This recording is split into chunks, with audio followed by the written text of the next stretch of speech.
पहले हमने question number 40 तक सोल्व किए थे। 41 से स्टार्ट करते हैं। Example of an amphoteric oxide. तो एम्फोटेरिक ऑक्साइड क्या होती है?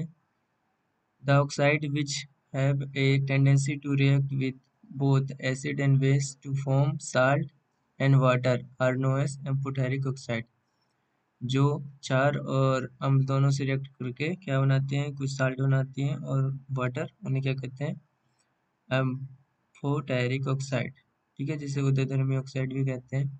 इसके एग्जाम्पल है जैसे Al2O3 और जिंक ऑक्साइड। तो इसमें हमारे पास सिर्फ Al2O3 है, तो इसका ऑप्शन नंबर सी क्या होगा? करेक्ट। Al2O3 जिसे हम एल्यूमिनियम ऑक्साइड भी बोलते हैं। ठीक है, उसके बाद नेक्स्ट क्वेश्चन है क्वेश्चन नंबर 42। इसमें बताना है oxide of moderately reactive metal like zinc, iron, nickel, tin, copper etcetera are reduce by. तो इसको हम रिड्यूस कैसे कर सकते हैं? तो जस्ता, लोहा, निकिल, टिन, कॉपर आदि जैसे मध्य क्रियाशील धातुओं के ऑक्साइड का अपचयन में प्रयुक्त होता है। तो कैसे? जो oxide of moderate reactive metals हैं like zinc, iron, nickel, tin, copper etcetera reduce by using carbon as a reducing agent. इन सब में जो कार्बन है वो रिड्यूसिंग एजेंट की तरह काम करता है, इसलिए इन सबको क्या कर सकता है? वो रिड्यूस कर सकता है। ठीक है, इन मध्य क्रियाशील धातुओं को। तो अगर किसी सब्सटेंस में लॉस इलेक्ट्रॉन हो रहे हैं अदर सब्सटेंस में इन रिडॉक्स रिएक्शन में, तो वो ऑक्सीडाइज हो जाते हैं अपनी हाईएस्ट वैलेंसी स्टेट में। ठीक है, इसलिए वो क्या करते हैं? वो रिड्यूस हो जाते हैं। इससे क्या होता है कि वो रिड्यूसिंग एजेंट की तरह काम करते हैं। तो कार्बन क्या है? एक रिड्यूसिंग एजेंट है जो कि मॉडरेट रिएक्टिव मेटल्स में रिड्यूस करने के लिए यूज होता है। तो इसका ऑप्शन नंबर सी क्या होगा? करेक्ट होगा। उसके बाद नेक्स्ट क्वेश्चन है question number 43। Reaction between X and Y form compound Z, X loss electron and Y gain electron. तो यहाँ पे एक्स और वाई सिंबल दे रखे हैं, इनकी जगह पे कोई कंपाउंड होगा। Electron which is the following is not showing by Z. तो जेड क्या शो नहीं करेगा? इसमें यही बताना है कि एक्स वाई बीच अभिक्रिया से जेड बनता है और एक्स इलेक्ट्रॉन खो देता है और वाई इलेक्ट्रॉन प्राप्त करता है। ठीक है, यानी कि एक्स वाई को इलेक्ट्रॉन दे रहा होगा। निम्नलिखित में से कौन सा गुण जेड का सही नहीं है? तो यहाँ पे X lose electron and Y gain electrons means that ionic और an electrovalent bond is form. ठीक है, तो यहाँ पे इलेक्ट्रोवैलेंट बॉन्ड फॉर्म होते हैं। ठीक है, जब एक्स लूज करता है वाई को, इसका मतलब यही है कि उसमें आयनिक या फिर इलेक्ट्रोवैलेंट बॉन्ड फॉर्म हो रहे हैं। तो the compound Z is crystalline. हम जानते हैं कि अगर इलेक्ट्रोवैलेंट या फिर आयनिक कंपाउंड फॉर्म होते हैं तो क्या बनता है? तो वो क्रिस्टल बनता है। Solid and has high melting point and boiling point. It conduct electricity in the molten state. ठीक है, जो क्रिस्टल होता है उसका सॉलिड फॉर्म में ही होता है वो, और उसका वो तेजी से गर्म नहीं हो सकता, उसका हाई मेल्टिंग पॉइंट होगा और जल्दी से ठंडा भी नहीं होगा, तो हाई बॉइलिंग पॉइंट होगा। ठीक है, एंड जेड जो सॉरी लेट एक्स है हमारा, जिसे हम अगर सोडियम माने और वाई को हम क्लोरीन माने, तो हम जानते हैं कि lead formation of ionic compound होगा। इसमें नमक ही बनेगा NaCl। X means sodium and helps transfer electron from the outermost shell. Y means chlorine. ठीक है, तो ये अपने आउटरमोस्ट सेल के इलेक्ट्रॉन को ट्रांसफर कर देगा क्लोरीन के लिए। X sodium loss the electron and Y chloride gains the electron let the compound will be formed. तो जेड में क्या बनेगा? यहाँ पे सोडियम है, वो अपने एक आउटरमोस्ट सेल के इलेक्ट्रॉन को क्लोरीन को दे देगा, तो सोडियम प्लस बन जाएगा Cl माइनस, और यहाँ पे हमें NaCl बनेगा जो कि Na प्लस Cl माइनस में होगा। ठीक है, तो हमें पता है कि आयनिक कंपाउंड का है हायर मेल्टिंग पॉइंट और बॉइलिंग पॉइंट। ठीक है, तो इसमें हमें नहीं बताना था कौन सा नहीं होगा। Because the ionic compound form strong interionic attraction, the compound Z can not have low melting point in form ionic. तो इसमें लो मेल्टिंग पॉइंट वाला ऑप्शन नहीं होगा, जो कि गलत होगा। ठीक है, तो हैज लो मेल्टिंग पॉइंट, इसका बी नंबर का ऑप्शन क्या होगा? करेक्ट होगा। उसके बाद question number 44। The electronic configuration of the three X Y Z, हमें तीन एलिमेंट दे रखे हैं। तो हमें इनकी इलेक्ट्रॉन कॉन्फ़िगरेशन करके बताना है कि ये मेटल होंगे, नॉन मेटल होंगे, क्या होंगे। ठीक है, तो इन्हें कैसे करेंगे? The distribution of electrons into orbital of an atoms is called electronic configuration. तो आपने पढ़ा होगा कि इलेक्ट्रॉन कॉन्फ़िगरेशन कैसे करते हैं। जैसे 10 है पहला, x10 है ना, तो इस 10 को कैसे लिखेंगे? 1s2 2s2 3p2। ठीक है, तो 10 किसका नाम होता है, कौन से एलिमेंट का?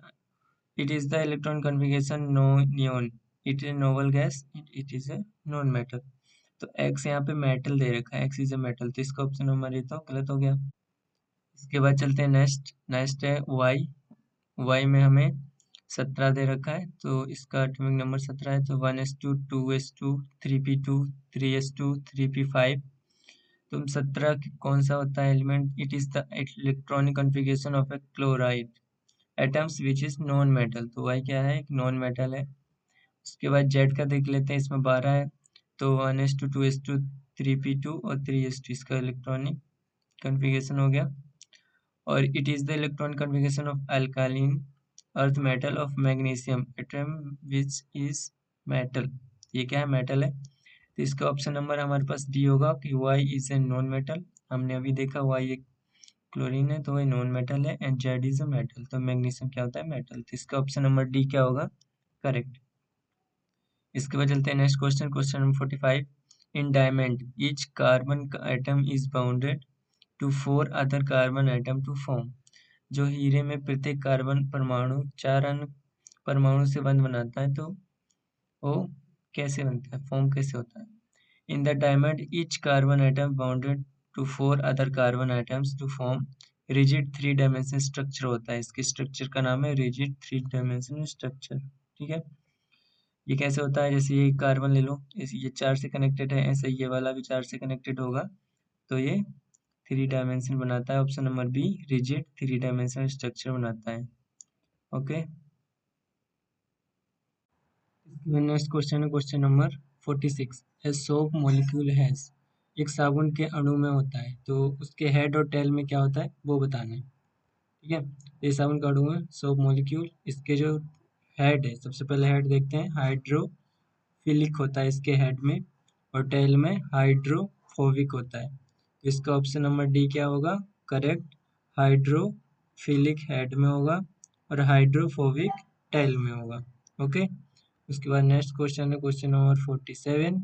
The properties of eka aluminium predicted by Mendeleev are the same as the property of later discovered elements. ठीक है, तो मेंडलीव ने क्या किया था कि भविष्यवाणी की गई थी ईका एल्यूमिनियम की गुण के बाद खोजे गए तत्व के गुण के समान है, तो उसने एक रिक्त स्थान छोड़ दिया था जिसमें बाद में डिस्कवरी हुई उसकी। और so Eka aluminium and gallium are the same element, as Eka aluminium has almost exactly the same properties as the actual property of gallium element।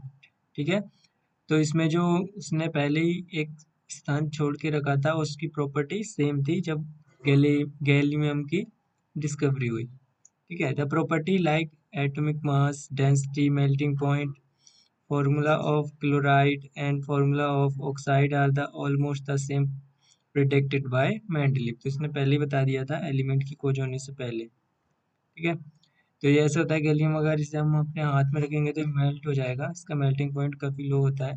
ठीक है, इसका एटॉमिक मास होता है 31, एटॉमिक नंबर होता है 31, एटॉमिक मास 69.7। गैलियम इसका symbol Ga होता है, इसका इलेक्ट्रॉनिक कॉन्फ़िगरेशन ये रहा, 4p1 तक जाता है। ठीक है, तो इसका ऑप्शन नंबर सी क्या होगा? गैलियम। करेक्ट। उसके बाद नेक्स्ट क्वेश्चन है question number 48। Element x form A chloride with the formula XCl2 which is solid with high melting point x would most like to with the same group of periodic table। तो एक तत्व x है जो कि Xl2 वाला chloride बनाता है, तो हमें इसमें बताना उच्च गलनांक वाले ठोस है x से सबसे अधिक संभावनावर्त सारणी किस समूह में होगी। ठीक है, तो यहाँ पे Cl2 है, द वैलेंसी क्या होती है? सबसे पहले वैलेंसी पता होनी चाहिए। तो आटो it is the combination power of an elements in the same group of the periodic table have the same valency. तो जो एक ग्रुप होगा पर्टिकुलर उसकी सेम वैलेंसी होती है पीरियोडिक टेबल में। तो वैलेंसी क्या होती है, जो आउटरमोस्ट जो यहाँ देखो, the valency of element is related to how many electron are in the outer shell. जो इनके आउटर सेल में होते हैं, कितने इलेक्ट्रॉन बचे हैं, उनको वैलेंसी कह देते हैं हम। तो अगर हम एक्स फॉर्म की बात करें तो chloride with the formula Xl2 which means X needs to donate 2 electrons to the chloride. तो X अगर Cl को 2 डिनोट करेगा इलेक्ट्रॉन, तभी ये कंपाउंड बन सकता है Xl2। ठीक है, तो मैग्नीशियम की वैलेंसी 2 होती है, तो इलेक्ट्रॉन ये क्या कर सकता है, क्लोरीन को 2 इलेक्ट्रॉन दे सकता है। ऐसे मैग्नीशियम के 10 होते हैं ना, अभी हमने पढ़े थे। तो फर्स्ट में 2, दूसरे में 8, तो 2 बचे तो क्लोरीन को दे देगा, तो ये कंपाउंड हमारे पास बन जाएगा। अगर दूसरे एक ऑप्शन की बात करें, जैसे सोडियम के पास 1 होती है तो NaCl ही बना सकता है ये। और एल्यूमिनियम के पास 3 वैलेंसी होती है तो ये AlCl3 बना सकता है। Si सिलिकॉन तो SiCl4 बना सकता है ये। ठीक है, लेकिन हमें क्या चाहिए, XCl2, तो X की जगह मैग्नीशियम आ जाएगा। तो एलिमेंट X फॉर्म है chloride which the formula Xl2 which is solid with a high melting point X would be most likely to a same group of the periodic table as magnesium. हम जानते हैं metal है magnesium, तो इसका जो melting boiling point होगा दोनों ही high होगा। तो इसका ऑप्शन नंबर बी क्या है, करेक्ट। और नेक्स्ट क्वेश्चन है question number 49। What is the atomic number of element of 3 and group 17 of the periodic table. तो आवर्त है हमारे पास 3 और वर्ग 7 में परमाणु कौन सा बैठा है वो बताना है। The element which atomic number is present in group 17 and third period of the periodic table. तो the element is chlorine having the atomic number 17। तो यहाँ पे देखो ये आवर्त होते हैं और ये वर्ग होते हैं, तो हमें तीसरे वर्ग 1, 2, तीसरे वर्ग में क्लोरीन और 17वें आवर्त में हमारे पास क्या है, क्लोरीन ही है। तो इसका ऑप्शन नंबर सी क्या होगा, करेक्ट। नेक्स्ट क्वेश्चन करते हैं, क्वेश्चन है 50। The most abundant metal in the earth crust is. भूपटल में सर्वाधिक मात्रा में पाई जाने वाली धातु है, कौन सी धातु है। The most abundant metal in the earth crust is aluminium. सबसे ज़्यादा एल्यूमिनियम पाई जाती है। एक चार्ट है the top 10 abundant element in earth crust. तो ऑक्सीजन सबसे ज़्यादा पाया जाता है 46.10%। और उसके बाद मेटल की बात करें तो उसमें एल्यूमिनियम पाया जाता है। ठीक है, तो जो ज़्यादातर 2 ही चीज़ पूछी जाती है, मेटल और नॉन मेटल। तो इसका एल्यूमिनियम होगा, ऑप्शन नंबर बी क्या होगा, करेक्ट। इसके बाद करते हैं नेक्स्ट क्वेश्चन, क्वेश्चन है 51। विच of the following statement is not correct about the trends in the properties of the elements of A group on going down in the group. तो हमें इसमें बताना है कि निम्नलिखित में से कौन सा कथन आवर्त सारणी के समूह के नीचे जाने पर तत्वों के गुणों की प्रवृत्ति के बारे में सही नहीं है। तो जैसे वैलेंस इलेक्ट्रॉन हमने पहले भी देखे हैं, the electron that are the present outermost shell of an isolated atom is known as valency electron। ठीक है, इसे वैलेंस इलेक्ट्रॉन कहते हैं। अगर हम मूव करते हैं, मूविंग डाउन द ग्रुप, ऊपर से नीचे की तरफ, there is no change in the number of valency electrons as the valency for all the elements present in the same group is the same. अगर कोई ग्रुप है, जैसे कोई सा भी ग्रुप ले लेते हैं, अगर उसके नीचे जाते हैं तो उसमें जो वैलेंसी इलेक्ट्रॉन होगा वो सेम होगा, एक सिंपल एक सेम ग्रुप। ठीक है, तो जैसे यहाँ पे चार्ट है, अगर नीचे जाते हैं तो हमारा जो एटॉमिक रेडियस है वो बढ़ते जाता है, राइट से लेफ्ट आते हैं तो एटॉमिक रेडियस बढ़ते जाता है। ठीक है, तो ये सब अच्छे से लर्न कर लेना। तो इसकी एग्जांपल है, consider alkali metal that belong. हम ले लेते हैं जैसे ग्रुप 1 में lithium, sodium, potassium, barium, calcium, francium, all this element have the same number of valence electron that is 1। ठीक है, तो ये ऑप्शन हमारे पास क्या है, गलत है। तो ऑप्शन नंबर बी हमारे पास गलत दे रखा है, द वैलेंस इलेक्ट्रॉन इंक्रीज, ये तो सेम रहता है एक ग्रुप में। उसके बाद नेक्स्ट क्वेश्चन नंबर है 52, काफी बड़ा है। 3 बीकर दे रखे हैं, level ABC contain 25 ml of water, they are taken। A small amount of sodium hydroxide, anhydrous copper sulfate, and sodium chloride were added to the beaker A and B C respectively. ठीक है, तो इसमें solution बनाया, उसमें क्या है वो बता दिया हमें. उसके बाद it was observed that there was a increased temperature of solution contain beaker A and B. तो A और B का टेम्परेचर इंक्रीज हो रहा है. ठीक है, तो ये याद रखना है. Where C goes beaker C the temperature of the solution falls. लेकिन जो C का है उसका टेम्परेचर क्या हो रहा है, कम हो रहा है. ए बी का ज़्यादा हो रहा है, C का कम हो रहा है. Which of the following statement is correct. A B कर A B exothermic process has occur, हाँ ये सही है क्योंकि इसमें टेम्परेचर बढ़ रहा है. ए बी कर ए बी एंडोथर्मिक गलत है. इन बी का सी एक्सोथर्मिक, ये भी गलत है क्योंकि इसमें कम रहा है ना. तो इसमें एक तो फर्स्ट वाला सही है. In the beaker C endothermic process कर, तो ऑप्शन नंबर 4. तो इसका ऑप्शन नंबर सी करेक्ट होगा, फर्स्ट और फोर्थ वाला. तो where the heat is release, तो उसे हम कहते हैं exothermic process. Surrounding gets warm means temperature rise. और अगर हीट अब्सॉर्ब होती है तो वो इंडोथर्मिक प्रोसेस होता है. Surrounding gets cold means temperature falls. ठीक है, तो इसका ऑप्शन नंबर सी होगा, फर्स्ट एंड फोर्थ. करते हैं नेक्स्ट क्वेश्चन. क्वेश्चन नंबर है इसके बाद 53. The highly reactive metal like sodium potassium magnesium etcetera extracted bye. तो जो हाईली रिएक्टिव मेटल्स हैं उसे हम कैसे एक्सट्रैक्ट मतलब जो जैसे हम ये मिलती हैं जमीन पे मिलती हैं तो वो उनमें बहुत सारी मिलावट होती है, तो इन्हें हम प्योर फॉर्म में कैसे करते हैं इतनी रिएक्टिव मेटल्स को. Extraction of metals, process of extracting or obtaining metal from their ores inside the earth's crust. Extraction of metal depend on the reactivity of metal. ठीक है, तो मेटल पे रिएक्टिविटी डिपेंड करती है, जिससे अगर रिएक्ट हो जाते हैं तो कर लेंगे, नहीं तो नहीं करेंगे. कोई दूसरा, जैसे कोई मेटल मिलती है हमें तो वो अगर हाईली रिएक्टिव है तो केमिकल से तो होगी नहीं, कोई केमिकल कंपाउंड से. क्या करते हैं, एक इसे मशीन समझ लो, अभी इसे 11th-12th में और अच्छे से पढ़ोगे. इसमें क्या करते हैं कि जो भी हमें मिलावटी चीज़ मिली है उसको हम यहाँ पे डाल देते हैं. ठीक है, मोल्टन सोडियम को. फिर यहाँ पे एक एनोड और कैथोड. ठीक है, ये रहा हमारे पास आयरन कैथोड और ये रहा हमारे पास एक निकिल एनोड. तो यहाँ पे इलेक्ट्रिसिटी पास करते हैं और जो प्योर होते हैं सोडियम के जो कण होते हैं वो इनमें चिपक जाते हैं एनोड कैथोड में. ठीक है, अभी इतना ही समझ लो. तो it is observed that the metal are highly electropositive and cannot be reduced by chemical method. तो chemical method से reduce नहीं हो सकते, इसलिए हम कौन सा मेथड लगाते हैं, इलेक्ट्रोलाइटिक. इस मेथड को इलेक्ट्रोलाइटिक कहते हैं. Reduction of their molten salt और देयर एक्सट्रैक्शन. तो इसका ऑप्शन नंबर ए क्या है, correct. Electrolysis of their molten chloride. Next question है question number 54.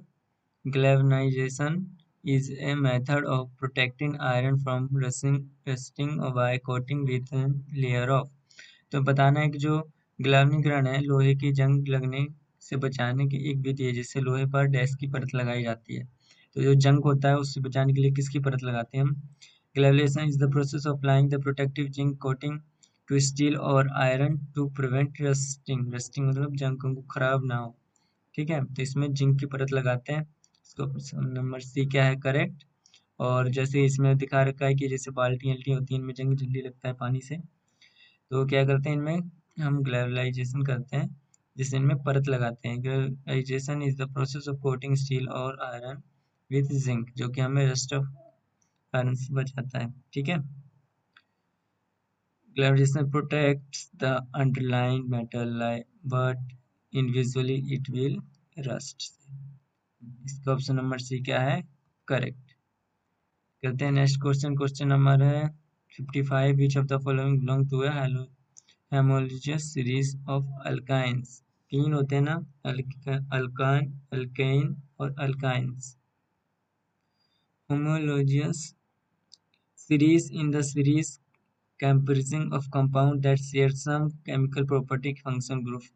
Alkynes have formula CnH2n-2. तो इसमें हम जैसे हमें यहाँ पे कार्बन 6 है 2 है तो इसमें हम एन की जगह पे क्या रखेंगे, कार्बन को रखेंगे. जैसे हम 3 को रखते हैं तो सी की एन की जगह 3 इंटू 2 3 माइनस 2 तो 3, 6 में से 2 गए 4, तो C3H4, तो ये क्या हो गया प्रोपो प्लस आइन, इसका लास्ट में लगा देते हैं तो प्रोपाइन बन जाएगा। तो ये हमारे पास इसका ऑप्शन नंबर ये 4th नंबर पे है C3H4, ऑप्शन नंबर डी क्या है करेक्ट। यहाँ पे सीरीज दे रखी है, सिलेंड करके जाना पड़ेगा। इसमें है सबसे पहले अल्कान, अल्केन और अल्काइन, इनके फॉर्मूले याद करने हैं और फंक्शन ग्रुप के, ठीक है, और नोमेनक्लेचर 3 चीज करनी होती है। इसका तो ऑप्शन है डी C3H4, सिलेंड करके जाना। इनमें फंक्शन ग्रुप इंपॉर्टेंट है, जैसे कीटोन हो गया, एस्टर हो गया, अमीन हो गया। नेक्स्ट क्वेश्चन करेंगे हम। क्वेश्चन नंबर है 56, मोलारिटी इज एक्सप्रेस्ड एज, तो मोलारिटी को कैसे लिख सकते हैं?